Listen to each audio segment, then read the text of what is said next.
Dieu va dire à Moïse quelque chose de très intéressant.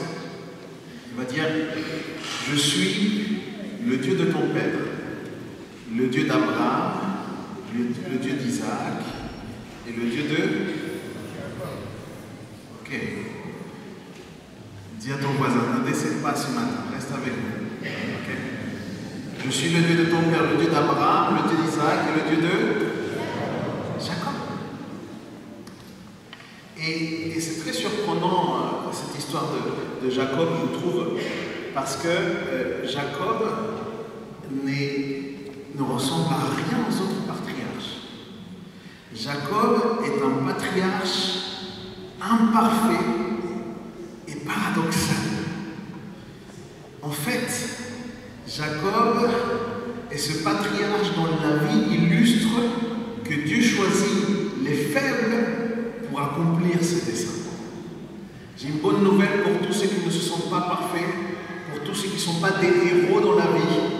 J'ai une bonne nouvelle, Dieu a un dessein pour chacun d'entre nous.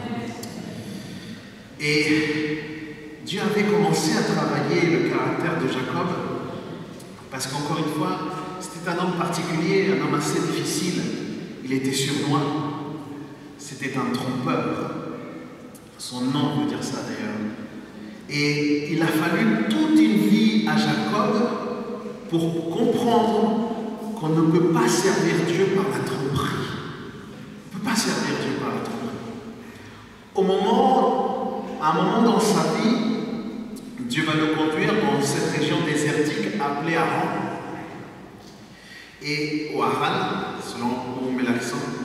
Et ce voyage avait été préparé par sa propre mère. En fait, sa mère avait conçu un plan pour envoyer son fils loin. Il l'a envoyé chez son oncle qui s'appelle Laban.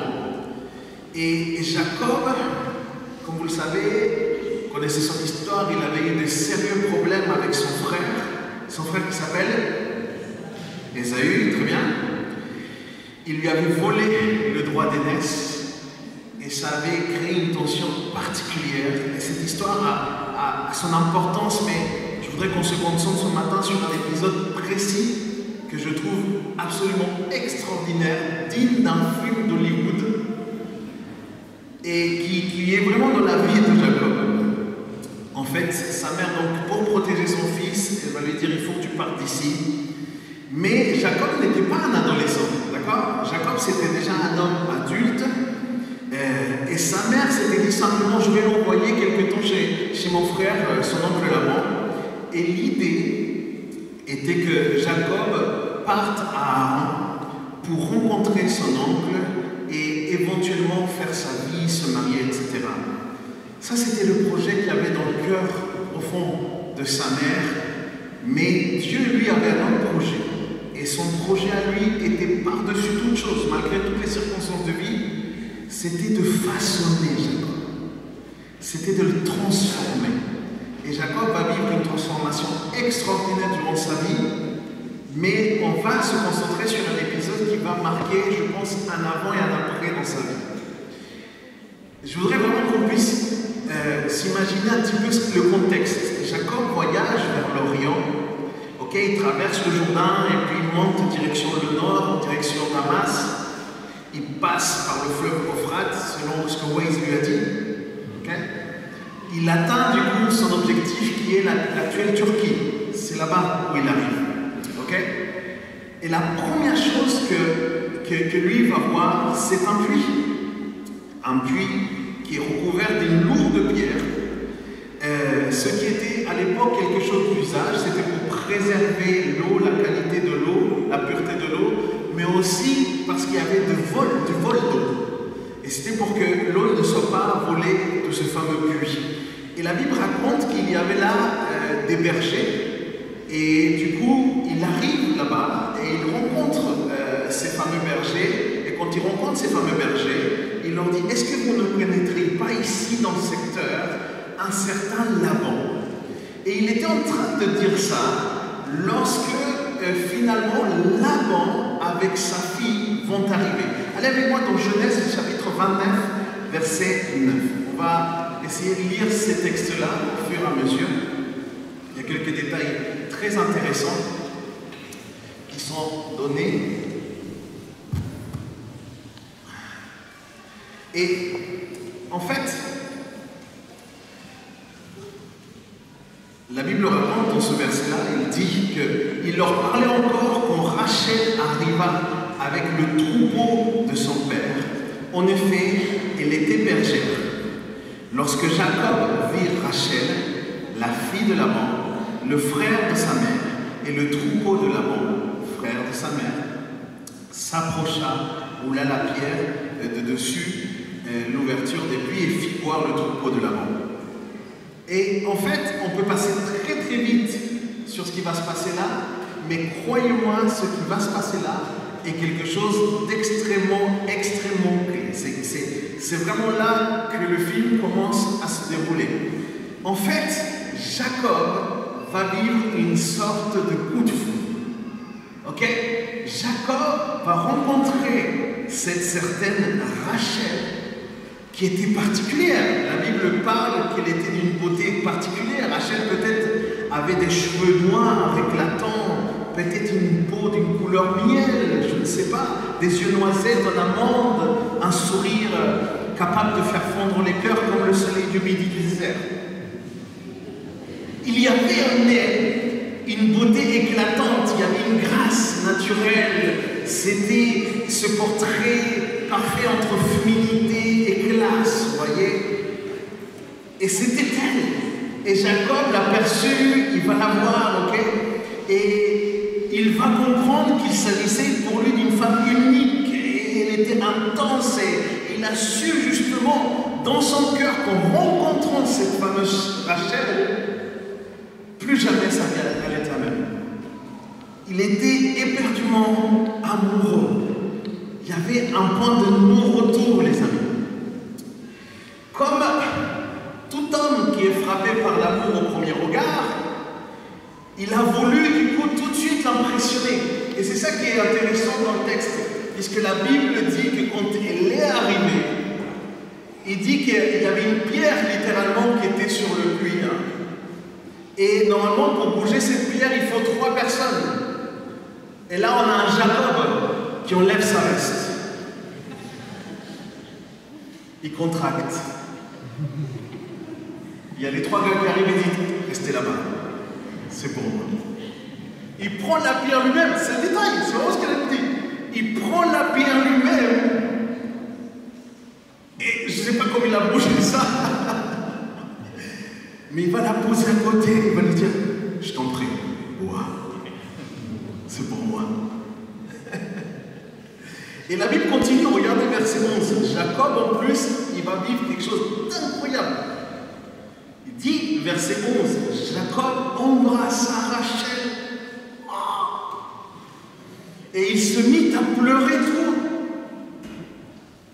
Il va embrasser Rachel. Alors, que ce soit clair, ok, j'ai cherché dans les textes bibliques le mot exact d'embrasser. Ne croyez pas que c'était un truc langoureux. Ok, c'était un simple contact.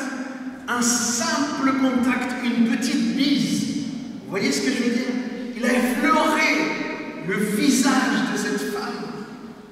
Et en fait, il a été tellement bouleversé de ne serait-ce que d'être au contact de cette femme que la Bible dit qu'il va se mettre à pleurer, mais vraiment, d'émotion, il va trouver une émotion extrêmement forte. Il était complètement bouleversé. Jacob était submergé par l'émotion et peut-être il pleurait parce qu'il trouvait cette femme tellement belle. Il s'est dit, mais comment est-ce qu'une femme aussi belle que je puisse être au contact comme ça? Où il s'est dit, je ne mérite peut-être pas cette femme. Ou peut-être il se disait juste, j'ai peut-être rencontré l'amour de ma vie, j'en sais rien. Les textes ne sont pas si clairs que ça, mais vu l'intensité de ce qui se cache derrière, je me dis, il y a un truc qui a dû se passer. Le nom Rachel, en hébreu, veut dire brebis. Je pense que d'un coup, Jacob a voulu devenir berger. Cette brebis-là, elle est pour moi. Et Rachel, donc, après ce contact, Elle court ensuite parler à son père Laban. Et puis, Jacob rencontre enfin ce fameux Laban. Mais toute sa tête, tout ce que lui avait pensé maintenant est clair. Il a une pensée unique. Il veut parler à Laban par rapport à sa fille, mais il se trouve que Laban était un personnage encore plus rusé, encore plus manipulateur que Jacob lui-même. Déjà, Jacob, lui, il avait fait des trucs pas nets. Déjà, Jacob, il avait des antécédents. Mais là, celui-là, c'était un commerçant, un véritable escroc. Voilà ce que c'était. C'était un escroc expérimenté, capable de tirer profit de n'importe quelle situation. C'était celui qui t'envoie le message là de « on a un colis pour vous ». Ce genre d'escroc. Ok? Vous avez reçu ces messages aussi? Voilà. Un escroc comme ça. Mais c'est précisément cet homme, ce Laban, que Dieu allait utiliser comme instrument pour transformer Jacob. C'est fou. C'est fort ce qui va se passer. Jacob lui dit rapidement son désir de vouloir épouser sa fille. Et Laban, lui, il va dire, non, tu sais, mes enfants ne sont pas à vendre quand même. Je ne vais pas les donner comme ça. Ça ne va pas. Après, si toi, tu voudrais bien bosser un peu, pour moi quelques années, etc. Et du coup, on est passé de « elle n'est pas en vente » à une marchandise à échanger. Et ils vont arriver sur un accord. Il va lui dire « travaille pour moi 7 ans et tu pourras l'épouser ». Tout ça, c'est dans le texte biblique. Vous allez pouvoir le voir dans Genèse. Et Genèse 29, verset 20, là, il dit « Ainsi Jacob servit 7 ans pour Rachel. » Et ça qui est intéressant, regardez bien ça.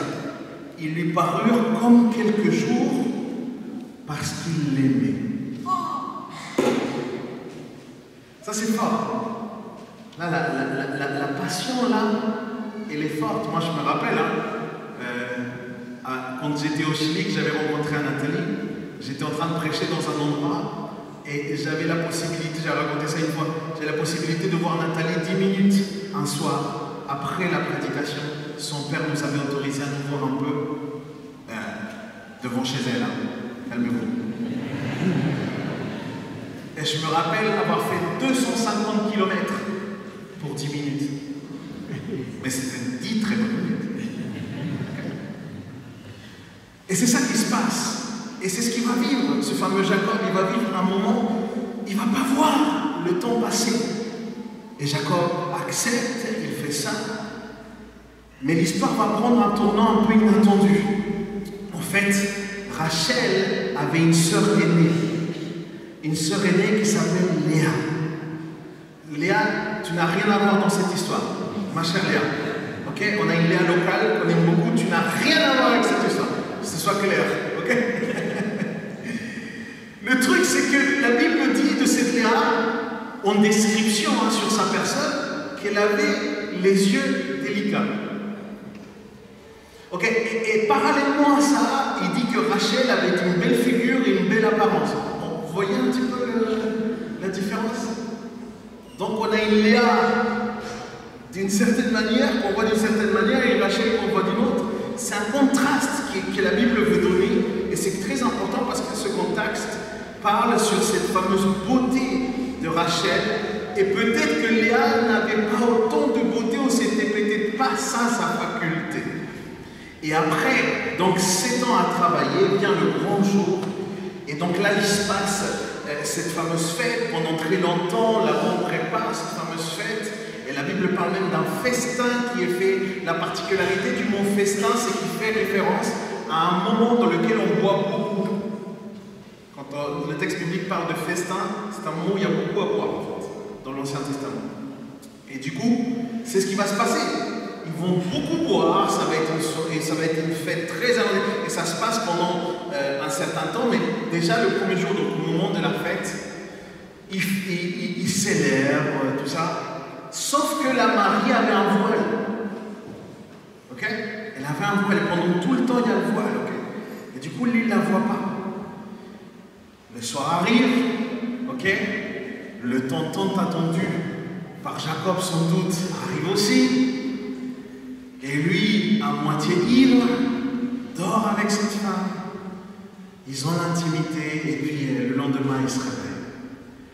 Et quand le lendemain, ils se réveillent, ils se rendent compte que finalement, celle qui avait dormi avec lui n'était pas Rachel, mais c'était Léa. Et là, Jacob, à mon avis, est surpris déjà de voir qui était couché avec côté de lui. Et en plus, ce sentiment terrible, les amis, d'avoir été complètement trompé.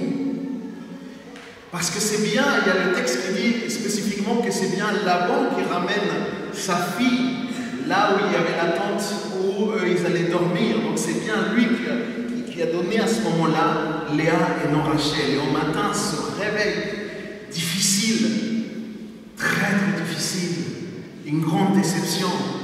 Et il lui dit, mais pourquoi tu as fait ça? Jacob lui dit à Laban, pourquoi tu as fait ça? Pourquoi tu m'as trompé? Et là, Laban lui dit, attends, ça va, calme. C'est la tradition chez nous. Avant que la cadette puisse être mariée, il faut d'abord que l'aîné soit marié. Donc tu calmes. Mais pourquoi tu ne me l'as pas dit avant? Ça va aller. Est-ce que tu veux vraiment Rachel? Et là, il va lui dire, si tu veux Rachel, je te propose d'aller jusqu'au bout. Parce que la fête, ça se passait pendant une semaine. On va jusqu'au bout de la semaine. Et au bout de la semaine, tu te maries tout de suite avec Rachel. Sauf que tu devras travailler encore 7 ans avec moi. L'histoire, elle est dingue, on est d'accord. Mais Jacob était tellement amoureux. Toi et moi, peut-être on aurait fui direct. Mais lui, il dit d'accord, je prends. Et je pense que là, il a attendu la semaine, ils ont refait un mariage, mais je pense qu'il n'a rien bu à ce moment-là. Il a demandé qu'il n'y ait pas de voile, histoire qu'il n'y ait pas de surprise. Et Jacob, finalement, l'homme qui avait trompé son frère, il va être à son tour trompé par une autre personne. Et Dieu, à ce moment-là, se servait de ce personnage aussi peut-être détestable qu'on peut penser comme Laban, pour un plan. Et comme je disais, je crois d'ailleurs que Jacob s'est assuré vraiment que ce deuxième mariage ne se passe pas du tout comme le premier. Ce qui était sûr, c'est que à la fin des 2 semaines, parce que c'est une semaine chaque fête, à la fin de la deuxième semaine, Jacob se retrouve donc avec 2 épouses. 2 épouses et beaucoup de problèmes à la maison, croyez-moi. Et Jacob voulait, encore une fois, comprenons ça, Jacob voulait Rachel. Son rêve, c'était Rachel. Mais voilà qu'il devait vivre aussi avec Léa. Et Léa, c'était sa réalité. Donc Jacob, il avait son rêve et sa réalité. Et je trouve que ça a une importance pour chacun d'entre nous. J'ai croisé beaucoup de gens dans ma vie, les amis, beaucoup de personnes qui parfois tombent amoureux d'un rêve, parfois même d'un rêve platonique. Ils se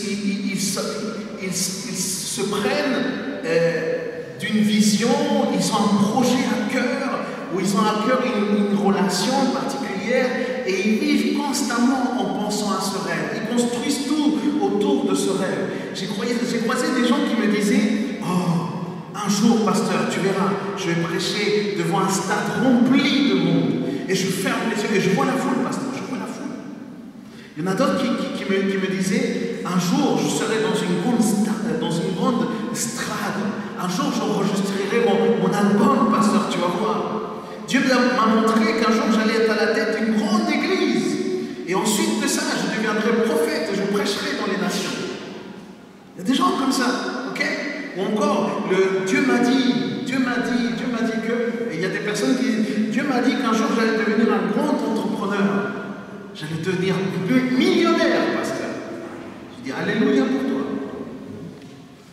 Peut-être un autre, je me souviens d'un autre qui m'avait dit tout simplement, un jour, j'aurai une famille, j'aurai une maison, j'aurai 2 enfants, 2 petits chiens et un grand écran plat. Les amis, avoir des rêves, c'est pas mauvais. Avoir des rêves, c'est pas mauvais. Et il y a même des rêves qui viennent vraiment de la part du Seigneur. Le problème, c'est que la majorité, parce qu'il y a toujours des exceptions à la règle, mais la majorité veut seulement se marier avec leur rêve, mais au prix de se divorcer avec sa réalité. Et c'est ça l'enjeu. Il y a des gens qui veulent leur rêve, mais ils veulent se divorcer de la réalité. Ils ignorent que lorsque Dieu nous fait entrer dans une saison nouvelle, dans un processus, c'est pour notre progression réelle, concrète, c'est pour nous donner quelque part Rachel, c'est pour nous donner ce qui vraiment nous avons besoin, mais il faut d'abord se marier à Léa. Il faut d'abord se marier avec Léa. Je parle ici en termes métaphoriques, vous le comprenez bien. Cette période-là, dans laquelle on est marié, on commence à vivre avec Léa, s'appelle le processus. Et c'est le processus, pour que le processus de Dieu soit efficace, il faut apprendre à enlacer les saisons que nous traversons. Qu'est-ce que je veux dire par ça? Il faut apprendre à vivre avec ce processus, même si ce n'est pas ce que nous espérions, même si ce n'est pas ce que nous avions rêvé. Il y a des saisons de vie, les amis, où parfois, comme Jacob, nous avons l'impression d'avoir été escroqués, d'avoir été trompés, dupés. Certains pourraient même penser, pourquoi est-ce que Dieu a permis que quelque part je sois dans une arnaque pareille? Ok? Il y a des saisons de vie, c'est difficile, où les choses ne sont pas comme on les rêvait. Tu arrives dans le mariage et tu dis, oh ma belle-mère! Oh là là là là là là! Il y a des personnes comme ça, qui arrivent et se disent, je ne m'imaginais pas ma famille comme ça. Je l'imaginais autrement. Il y a des personnes peut-être se disent aujourd'hui, je croyais qu'à cet âge-là, je servirais Dieu autrement. Mais voilà où j'en suis aujourd'hui. On dirait qu'il y a quelque chose qui s'est interposé dans ce chemin de mon rêve, de ce que je voulais. Et on ne se rend pas forcément compte que dans la majorité des cas, les amis, c'est vraiment le processus par lequel Dieu veut que nous passions pour pouvoir grandir, pour pouvoir avancer. Et ça, c'est très difficile à accepter. C'est vrai, ce n'est pas un processus que l'on aime ou que l'on recherche forcément. Ce n'est pas un processus que l'on désire. Ce n'est pas quelque chose qu'on se dit, oh, rien ne me plairait plus que passer par une saison dans laquelle les gens me trahissent. Ça me ferait tellement plaisir d'être frustré dans la vie. Non, non, non, non. Parfois, c'est quelque chose qui nous incombe. On ne recherche pas ça et on vit cette réalité. C'est dur. Mais il semblerait que nous devons comprendre quelque chose d'essentiel. C'est que Dieu ne nous permettra jamais de nous marier à notre rêve, à notre vision, si nous méprisons aujourd'hui notre réalité. Si nous méprisons aujourd'hui ce qu'on vit. Allez avec moi dans Luc chapitre 16, versets 10 et 11. Un texte très très connu.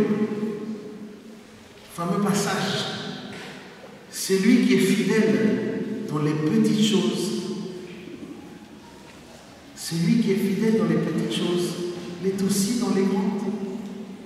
Et il ajoute, et celui qui est malhonnête dans les petites choses, il est aussi dans les grandes. Regardez bien, et continue. Si donc vous n'avez pas été fidèle dans les richesses injustes, qui vous confiera des biens véritables? Qu'est-ce qu'il est en train de dire? Le Seigneur il nous dit, si tu n'es pas un bon gestionnaire de ce que tu vois, si tu n'es pas un bon gestionnaire de ce que tu as actuellement, si tu n'es pas un bon gestionnaire de ce que Dieu t'a confié, qu'est-ce qui te fait croire que Dieu te permettra d'avoir beaucoup plus?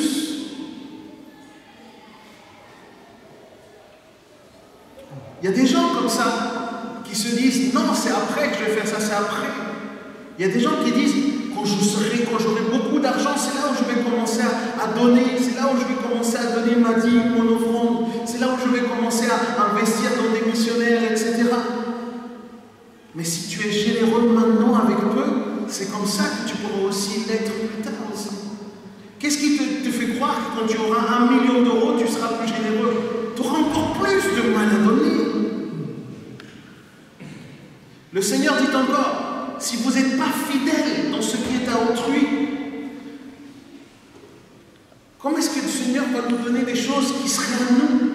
Être fidèle, les amis, être fidèle dans la saison qui nous incombe, c'est là la clé. C'est comme cet employé qui fait mal son travail, qui arrive en retard, qui râle tout le temps, et son rêve c'est de devenir patron. Qu'est-ce qui te fait croire qu'un jour tu pourras devenir patron avec une attitude comme ça? Qu'est-ce qui se passe? On ne le saura probablement jamais. Pourquoi? Parce que si on n'apprend pas à vivre avec Léa, on ne se mariera jamais avec Rachel. Si nous n'apprenons pas à vivre avec notre réalité, difficilement nous pourrons atteindre ces objectifs parfois personnels. J'ai croisé dans ma vie vraiment des gens qui n'étaient pas dans l'amour fraternel, des gens qui étaient durs avec les autres chrétiens, des gens qui étaient dans l'église, ils étaient durs avec les autres chrétiens, ils avaient même un cœur légaliste, ils n'avaient pas le cœur ouvert, ils avaient le cœur dur, ils étaient là dans des jugements, etc. Ils se disputaient tout le temps, il y a des gens comme ça qui se disputent tout le temps dans les églises. Et ces gens après ils disent, le jour où je serai pasteur, les choses seront pas pareilles. Mais tu crois vraiment que Dieu va te confier des brebis?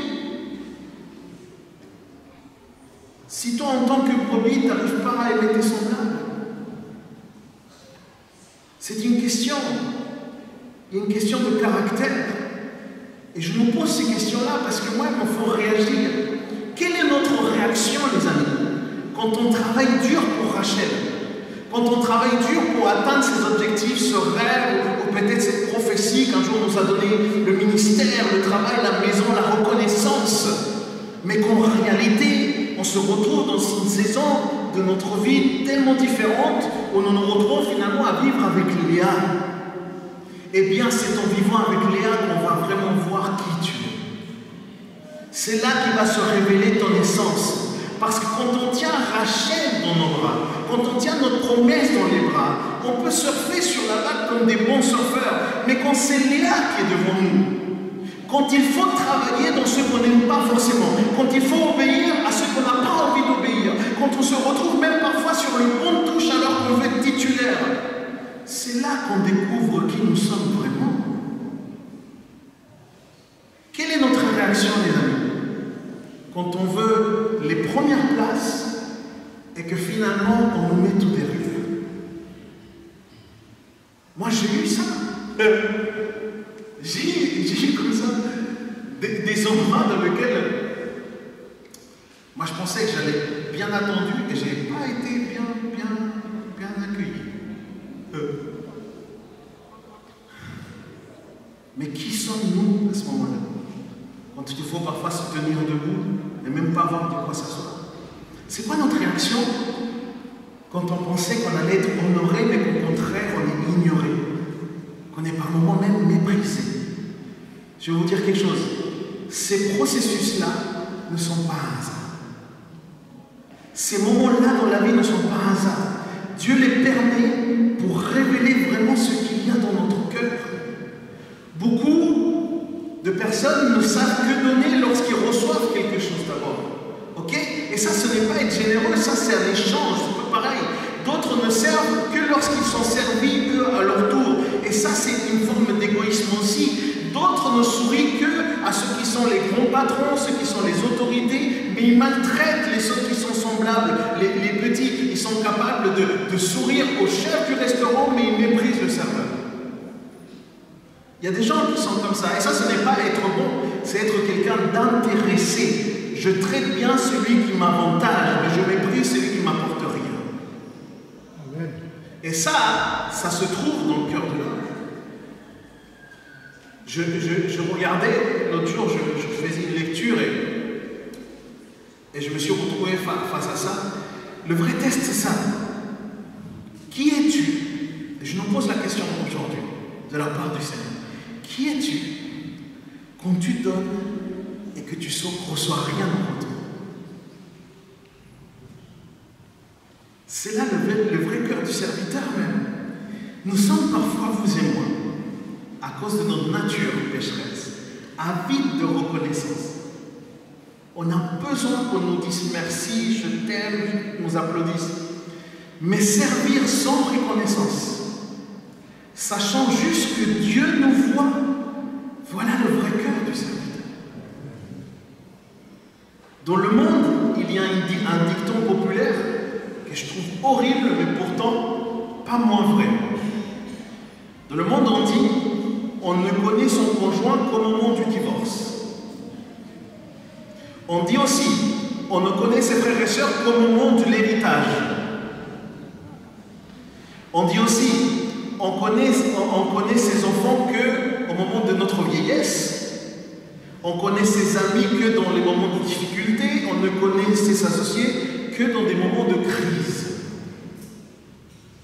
Parce qu'il y a quelque chose qui ressort à ce moment-là. La vérité, c'est que notre essence, elle se révèle dans des saisons où nous vivons avec Léa, pas celles où nous vivons avec Rachel. C'est là où ça se révèle. Et ne croyez pas à ce que les gens disent que l'argent change les gens. Il y a des gens qui pensent ça. Ok? Il y a des gens qui se disent, depuis que lui, il a un bon travail, depuis qu'il gagne de l'argent, oh, il a changé. Non, non, mon frère, ma soeur, il n'a pas changé. En fait, l'argent n'a fait que révéler qui il était vraiment. L'argent n'a fait que révéler ce qui était dans son cœur, ça fait que exposer. Le pouvoir non plus, ça ne transforme pas les gens, ça révèle qui sont les gens. On croit que quelqu'un est humble jusqu'à qu'il reçoive un titre, une responsabilité, un peu d'autorité, et soudain, cette personne qui était tellement humble a des chevilles immenses. Qu'est-ce qui se passe dans le cœur de l'homme? Qu'est-ce qui se passe dans nos cœurs? En réalité, ce n'est pas ces choses-là qui nous ont changés. C'est juste qu'il y a un certain nombre qui sont cachés, un certain nombre de choses qui sont cachées mais qui sont mises en lumière lorsqu'on vit ces processus-là. Mes amis, je suis triste de vous dire ça, mais j'ai vu des gens être simples, aimables, doux, jusqu'au jour où on leur a confié une position. Et tout a changé. À ce moment-là, c'était fini. Ça devenait des gens arrogants, exigeants, calculateurs. Oh. Et c'est ce qui arrivait même au roi Saül. Vous vous souvenez de l'histoire du roi Saül? Quand les femmes elles commencent à chanter, Saül a frappé ses 1000 ou a tué 1000, mais David, il en a tué 10 000. La Bible parle, et dit c'est fort, la Bible dit qu'un esprit mauvais est entré en lui. Alors l'esprit mauvais, ça n'a pas fait qu'il a eu commencé à jeter de la mousse ou je ne sais pas quoi. Regardez comment ça s'est exprimé. L'esprit mauvais, il dit que c'était la jalousie, l'envie, la rivalité qui ont pris place dans son cœur. C'était ça, cet esprit mauvais. Combien de fois nous pouvons voir ça? Vous-même, peut-être à un moment, vous avez été béni. Vous avez été béni avec ceci, peut-être une voiture, peut-être vous avez pu déménager, etc. Et à ce moment-là, ce meilleur ami ou cette personne que vous appréciez tant a commencé à vous dire « Ah, d'accord, c'est comme ça, toi. » Et il y a l'attitude qui change. Nous, on est les mêmes personnes, mais le regard des personnes va changer et il se passe quelque chose. Mais je vais vous dire quelque chose. Quelque chose qui, moi, m'a beaucoup servi à comprendre ce que c'est que la vie des disciples. Si tu es enfant de Dieu, j'ai une bonne nouvelle qui peut te paraître terrible. C'est que Dieu veut tuer ton orgueil. Dieu veut tuer notre orgueil. Et pourquoi? Écoute-moi bien, Dieu ne veut pas sauver ton orgueil. Dieu ne veut pas le préserver. Dieu veut tuer notre orgueil parce que l'orgueil est lié profondément au péché. L'orgueil est lié à l'égocentrisme. Si le principe du mal ou du péché c'était un arbre, bah, l'orgueil c'est le tronc. Et tous, il peut y avoir plein de branches, jalousie, l'envie, etc., mauvaise langue, etc. Tout ça, ça reste que des branches. Le problème profond, c'est l'orgueil. Et Jacob avait un profond problème d'orgueil que Dieu voulait tuer en lui. Et il se retrouve dans cette situation. Il se retrouve dans cette saison. C'est pourquoi il faut passer par des saisons avec Léa avant de pouvoir nous confier Rachel. Il nous faut traverser, mes amis, parfois des humiliations, des attentes, des frustrations. Pourquoi? Parce qu'au travers de tout ça, notre caractère est en train d'être formé. Et Dieu veut qu'une chose, il veut que son humilité à lui gagne sur notre orgueil à nous. Et pour cela, on est placé dans des processus. Ce que nous appelons par moments, toi et moi, des injustices, des frustrations, des retards, des humiliations, sont souvent des instruments de Dieu pour façonner notre caractère. Qu'on l'apprécie ou pas, Dieu fait ça aussi. Tu crois peut-être que quelqu'un t'a volé ou quelque chose t'a volé ton rêve, mais en réalité, c'est Dieu qui est en train de te préparer pour quelque chose de bien meilleur que ce que tu penses. Est-ce que quelqu'un le croit? Et Dieu nous pose la question aujourd'hui. Qui es-tu quand personne ne t'applaudit? Qui es-tu quand on ne t'appelle pas par ton titre, par ta réussite, par tes accomplissements? Qui es-tu quand tu donnes et que tu ne reçois rien en retour? Qui es-tu quand tu sers et que personne ne te remercie? Qui es-tu? C'est dur. Mais notre véritable essence n'apparaît que quand tu tiens Rachel dans tes bras. C'est que là qu'apparaît ta véritable essence, quand tu tiens Léa, pardon, et pas Rachel dans tes bras. Pourquoi? Parce qu'avec Rachel, tu es dans un état amoureux. Du coup, c'est tout plein de compliments. On est bien avec Rachel. On est bien dans cet accomplissement qu'on a réussi, etc. Mais avec Léa, c'est là que Dieu révèle vraiment qui nous sommes. Et c'est pour ça que, aussi fou que ça paraisse, ça fait partie de l'amour de Dieu, qui est de nous faire passer dans des saisons de processus où nous devons apprendre à devenir fidèles dans les petites choses, dans ce qui est caché, dans ce qui semble même ingrat, avant de nous confier les plus grandes. Dieu fonctionne comme ça. Dieu ne nous élève pas avant le temps. Il nous fait traverser des processus parfois longs, parfois douloureux, pour nous préparer. Pourquoi? Parce que je vais vous dire, sans Léa, Jacob ne serait jamais devenu le patriarche qu'il est devenu. C'est essentiellement grâce à Léa que Jacob est devenu qui il est devenu. Mais on peut se poser la question ce matin. Quelle est la Léa avec laquelle tu es en train de vivre aujourd'hui? Quelle est la saison que tu aurais peut-être voulu éviter, mais qui précisément Dieu choisit pour forger ton caractère? Ouvre tes yeux et ne méprise pas Léa, parce que derrière elle se cache Rachel. Et derrière le processus se cache une promesse accomplie de la part du Seigneur. Jacob a dû se sentir tellement bête quand il a vécu cette situation. Il s'est senti tellement bête d'avoir travaillé déjà 7 ans pour un homme qui faisait du commerce avec ses propres filles comme si c'était du bétail. Comment est-ce qu'il se retrouve à faire ça? Et pourtant, il a été façonné pendant 14 ans, les amis. Pendant 14 ans, il a supporté les tempêtes. Non seulement il a survécu à sa saison après la mort, mais il en a même tiré profit. Et aussi fou que cela puisse paraître, en fait, Dieu s'est servi de Laban pour transformer ce Jacob. La vraie essence de Jacob est apparue pendant ces 14 ans-là. Il y a des saisons, les amis, qui sont intermédiaires entre les promesses et l'accomplissement. Et ce sont les saisons les plus instables pour nous, celles qui nous déséquilibrent par le moment le plus. Qu'elles sont dures, ces saisons, les amis. Elles sont dures, elles sont compliquées, on pleure dans ces saisons. Nous avons vécu avec Nathalie des saisons tellement injustes, les amis. Des saisons de mépris, des saisons de calomnie. De calomnie, les amis. Nous avons été agressés parfois. Nous avons été incompris, méprisés dans notre dignité. On a même été victimes de racisme.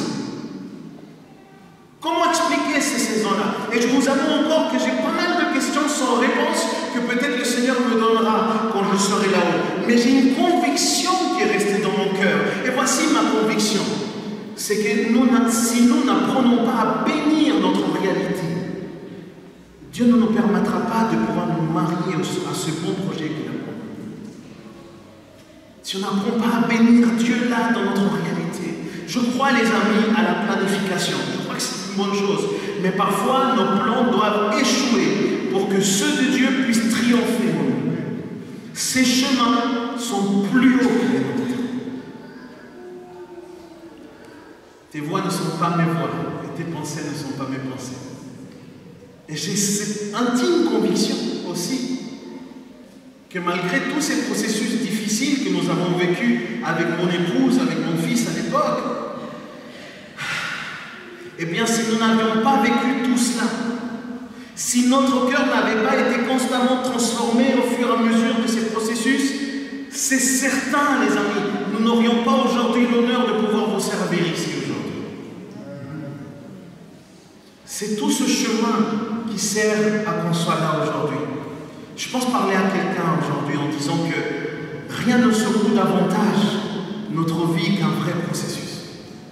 Rien ne secoue davantage notre vie qu'un mauvais diagnostic, qu'un licenciement peut-être, qu'un accident, que voir peut-être son couple au bord du précipice.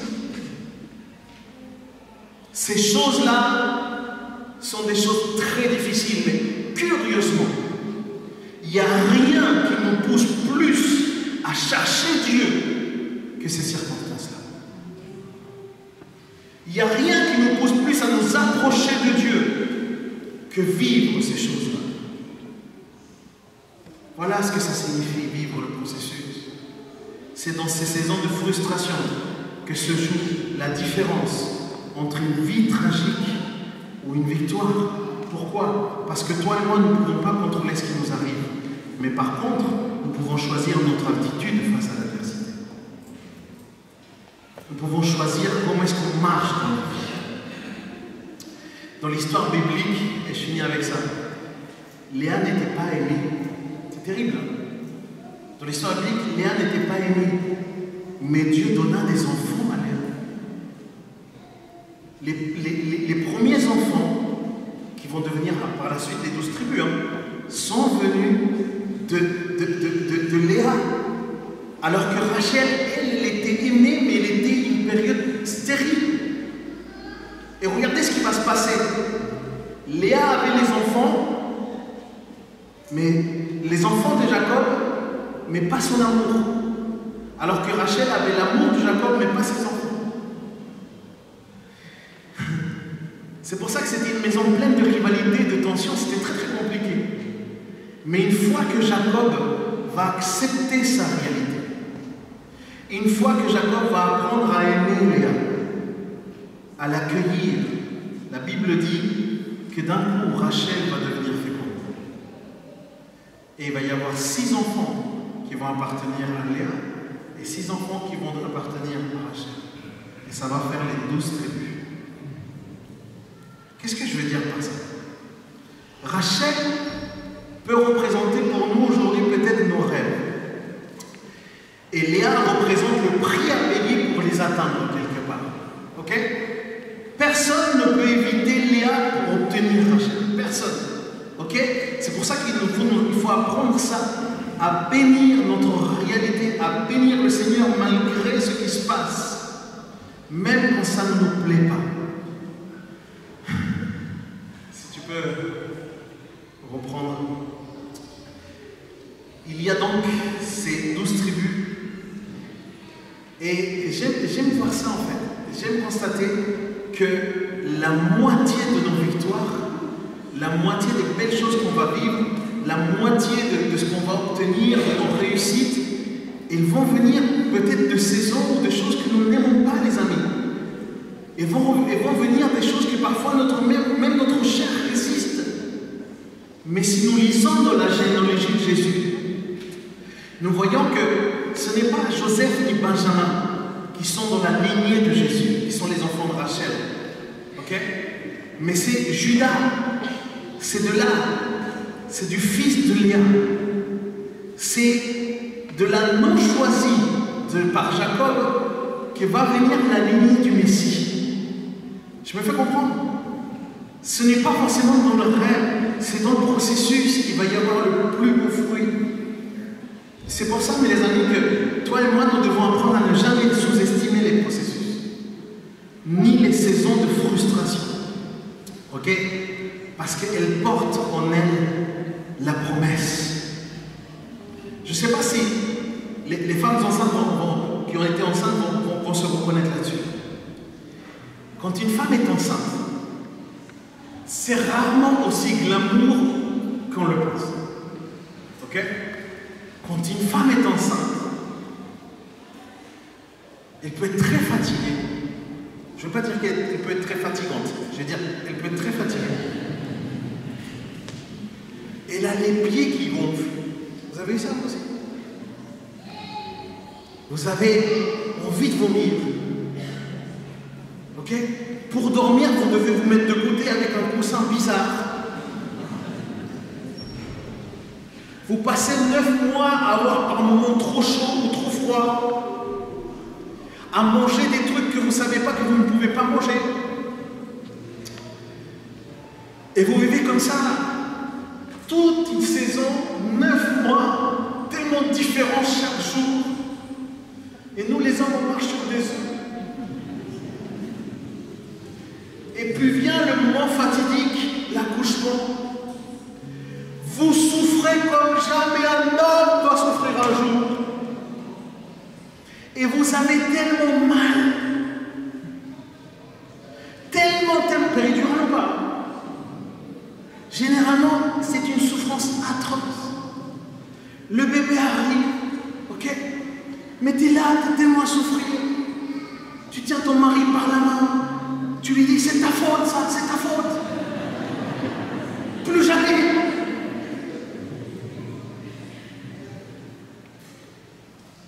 C'est terrible. Et toi, tu te dis, ah ouais, vu ce qu'elle a pris, ça va être difficile. Ok, on arrête là. 1 an, 2 ans après, oh, je veux un bébé.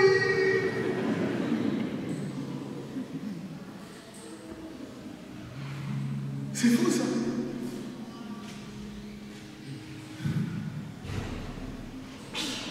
Il y a des douleurs qui s'oublient. Il y a des douleurs que, quelque part, c'est comme si on ne ressent plus à cause de ce bébé-là qui est là. Il y a quelque chose qui se vit dans la maternité. La maternité, c'est juste extraordinaire.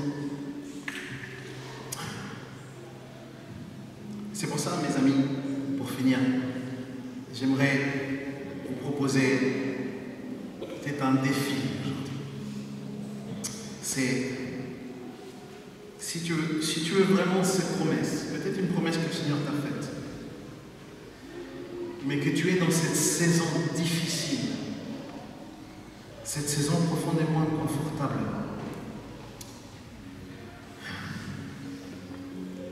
Et si tu commençais à bénir Dieu pour la saison que tu es? Je parle à tous ceux qui ont quelques années de chrétien. Tous ceux qui ont quelques années de chrétien. Souvenons-nous combien de processus nous avons vécu et combien de victoires le Seigneur nous a données. Le problème, c'est que malgré que les processus reviennent, on a parfois du mal à se rappeler ce principe-là. Tu ne peux pas te marier avec tes rêves, avec ce projet que le Seigneur a mis dans ton cœur, si tu te divorces de ta réalité. On va laisser que Dieu agisse dans nos vies, que Dieu agisse dans nos cœurs. On va se mettre debout si vous voulez bien, ce matin.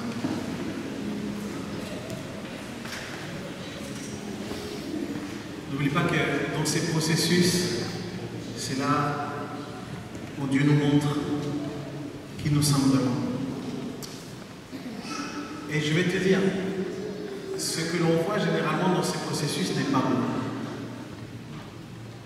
Le vrai nous, le nous profond, le nous imparfait, on n'est pas fier de ce nous-là. On n'est pas fier d'avoir des sentiments parfois de jalousie. On n'est pas fier parfois d'avoir une forme d'égoïsme. Tout ça là, on n'est pas fier. Mais mon ami, mon frère, ma soeur, laisse que le Seigneur te le fasse ressortir. Laisse. Il faut que ce soit mis en lumière. Parce que si ce n'est pas en lumière, tu ne vas pas le traiter. Si c'est mis en lumière, tu peux le mettre entre les mains de Dieu. Et tu peux lui dire, Seigneur, j'ai un problème avec ça. J'ai besoin de toi, aide-moi. Tu es capable de transformer mon cœur. Tu es capable de changer ma vie. Tu es capable de faire cette œuvre en moi. Regardez ce qu'il dit Jacques, chapitre 1. On est en train d'étudier, je vais le prendre en parole de vie, ce n'est pas la peine de le mettre dans la vidéo production. On est en train d'étudier ça, l'étude biblique. Il faut que vous soyez là mercredi soir pour l'étude biblique. C'est incroyable ce qui est en train de se passer. Jacques, chapitre 1, il dit, mes frères, regardez, réjouissez-vous lorsque vous passez par toutes sortes d'épreuves ou de tentations. Estimez-vous heureux. C'est la Bible. Regardez ce qu'il dit après. Elles sont pour vous une occasion d'accéder à la joie parfaite. Alléluia. Vous savez bien que si votre foi est mise à l'épreuve et si elle tient bon, elle développera de l'endurance. Mais pour que vous parveniez à une pleine maturité spirituelle, il faut que l'épreuve achève son œuvre sans que votre constance se relâche, que votre patience se manifeste dans toute votre conduite et s'accompagne d'actes parfaits. Ainsi, vous serez plein de force et vous parviendrez au but. Vous deviendrez irréprochable et il ne vous manquera rien. Tu es dans un processus, tu es au moment de souffrance, sois heureux, c'est une bonne nouvelle. C'est une bonne nouvelle. À partir du moment où tu le vis avec Dieu et en Dieu, c'est une bonne nouvelle. On va prier. On va prier ce matin. Et on va prier particulièrement. Là, on est beaucoup, mais peut-être qu'il y a quelqu'un ce matin qui s'est dit, pasteur, mon processus là, il est dur, pasteur. J'ai besoin de ça, j'ai besoin d'être encouragé. J'ai besoin de voir un peu plus loin, j'ai besoin que ma vision sur ça change. J'ai besoin de commencer à bénir. J'ai maudit ma saison, pasteur. J'ai maudit ma saison. Mais aujourd'hui, je veux commencer à bénir le nom du Seigneur pour ce que je suis en train de vivre. Si c'est ton cas, si tu es dans ce processus, mais que tu te confies dans le Seigneur, là où tu es, simplement lève ta main vers le ciel, en signe de que tu dis au Seigneur, Seigneur, je te bénis pour la saison, je te bénis pour cette saison, Seigneur. Aussi dure, aussi difficile, aussi compliquée qu'elle soit, Seigneur. Les autres ne me voient pas. Les autres sont loin de se douter de ce que je suis en train de vivre au plus profond de mon cœur. Ma réalité personnelle là, c'est une catastrophe, Seigneur. Moi qui avais rêvé tellement de choses, moi qui avais prévu tellement de choses, aujourd'hui je me retrouve dans une situation tellement critique. Oh Seigneur, je lève ma main. Parce que malgré tout ça, toi tu restes Dieu. Malgré tout cela, Seigneur, toi tu me dis que je peux rester heureux, que je peux rester dans la joie, que tu rendras ma joie parfaite. Oh Seigneur, dis-lui, enseigne-moi à te bénir dans mes saisons difficiles. Seigneur, peut-être que cette année va être une année pleine de défis pour moi. Seigneur, enseigne-moi à te bénir. Enseigne-moi à te bénir. Enseigne-moi, Seigneur, à être dans la reconnaissance, Seigneur. Parce que toi, tu me vois. Toi, tu m'écoutes. Toi, tu m'aimes. Et ton amour, Seigneur, remplit ma vie. Ton amour fait la différence en moi, Seigneur. Merci pour ce que nous vivons, Seigneur. Merci pour l'Église. Merci pour la communion fraternelle, pour l'amour, Seigneur, qui est donné les uns avec les autres. Mais Seigneur, merci surtout pour ton amour à toi. Parce que c'est ton amour qui est donné au travers de nous, Seigneur. Père éternel, tu vois tellement de mains, peut-être des mains levées, mais des cœurs fatigués. Oh Seigneur, au nom de Jésus, viens fortifier les cœurs. Donne, Seigneur, de l'espérance. Donne de la joie, de de l'apaisement, Seigneur. Au nom de Jésus. Au nom de Jésus. Au nom de Jésus. Seigneur, viens agir, Seigneur. Prends-nous encore de la main, Seigneur. Prends-nous de la main.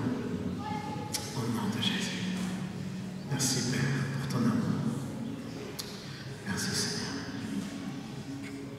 Je voudrais parler à quelqu'un aujourd'hui qui peut-être, pendant ces derniers temps, tu as été particulièrement fâché avec Dieu. Ton cœur s'est rempli d'une certaine amertume, d'une tristesse, d'une incompréhension. Tu as senti comme si Dieu t'abandonnait, comme si presque Dieu te punissait.